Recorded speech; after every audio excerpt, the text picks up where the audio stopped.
I'm going to review 5 punk movies tonight. What are some good punk movies that depict the punk scene? My son enjoys old school punk, so I wanted him to see some of the movies that kind of approximate the scene. Now, to be honest, I don't know much at all about the punk scene, despite being a huge fan of the music. I was somewhat oblivious to punk until 1984. At the time, there was no internet, and the only source of music was corporate radio and corporate TV. The only depictions of punk in mainstream was essentially parodies making fun of it. You needed to be in a big city to get exposure, and I definitely wasn't growing up in a big city.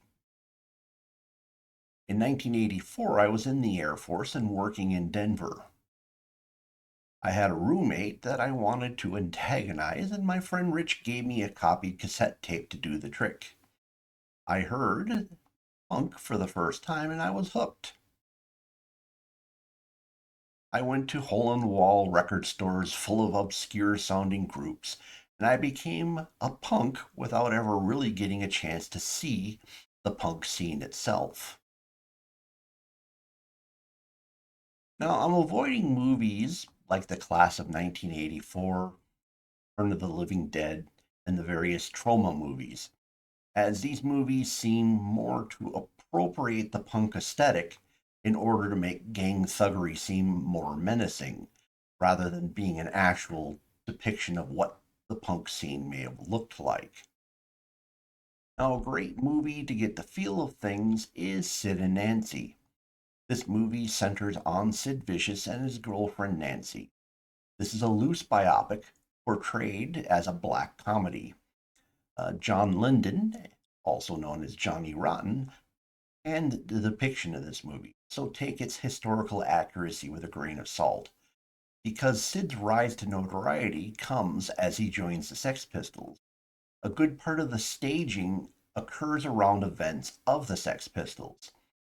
However, since the story centers on Sid and Nancy's relationship, the Sex Pistols are part of the story, but not actually the center of the story.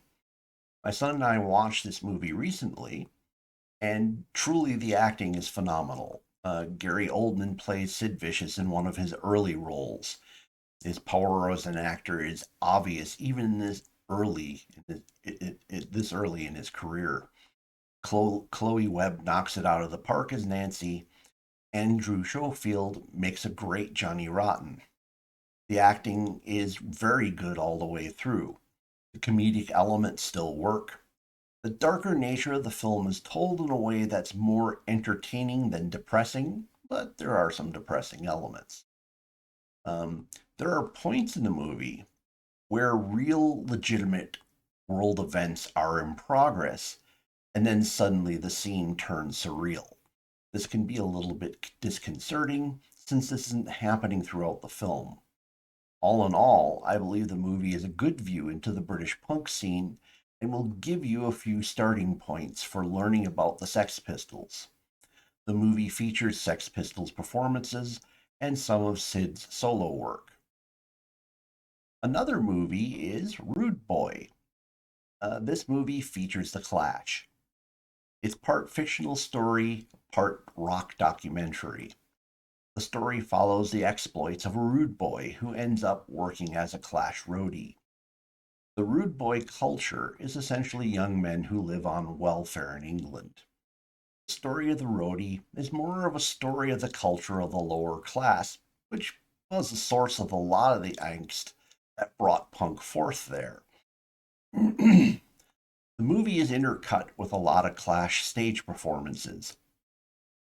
The fictional portions are believable enough, but since they're meant to mimic reality, the acting doesn't really knock you off your feet. The Clash seem to be very embarrassed by their song White Riot, and a chunk of the movie is devoted to them, waving off the idea that race had anything to do with it being wrote. In the end, the Clash ended up disowning the movie because they believed the producer had depicted black people poorly. It's a good movie to get a feel of the Clash performances, not as in depth as with the punk culture. An obscure punky movie is the 1987 movie Dudes. Be careful searching on that, by the way. You get things you may not want to see. This stars John Cryer, and the movie opens in the heart of the New York punk scene, but slowly morphs into an 80s comedy adventure. The movie also stars Flea from the Red Hot Chili Peppers as well as Daniel Roebuck. The New York punk scene is a lot of fun, and the Vandals do a live performance at the club. The trio of characters decide that New York is depressing and they decide to pool their resources and drive to California in what they describe might be a paradise. Their cross country drive turns into a nightmare when their New York punk aesthetic runs afoul of local rednecks. When one of the friends is murdered, our punks have to grow up fast and transform a simple road trip into a hero's journey. Although heavily diverging from the movie's punk origins, the story and the acting are entertaining in themselves. Another oddball movie is Repo Man. It stars Emilio Estevez and Harry Dean Stanton. This movie is a trippy comedy. The main character is a suburban punk from the Southwest. The movie plays strong homage to the many punk bands, and the soundtrack is truly fantastic if you're into punk. One issue on rewatching is that the humor does have some issues. I've seen this in some other 70s and 80s movies that I recall being very funny in their era, but today the timing of the jokes seem to be off. The setups and delivery happen too quickly for the way we normally interpret things nowadays. The movies include a live performance by the Circle Jerks. Although the beginning captures American suburban punks well, the punks rapidly become part of the running jokes of the movie. If you like the trippy and the surreal and want a taste of punk, you may well like this. Now, no list of punk movies is complete without SLC Punk. This stars Matthew Lillard and Michael Gorgian. This is a depiction of Salt Lake City in the mid 80s. The stars are punks, and for the most part, they are the bulk of the tiny punk scene in that city.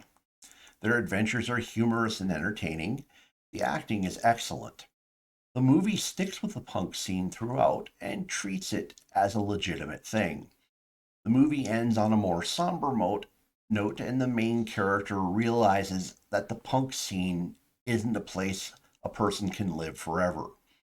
He decides to grow up, but on a happy note.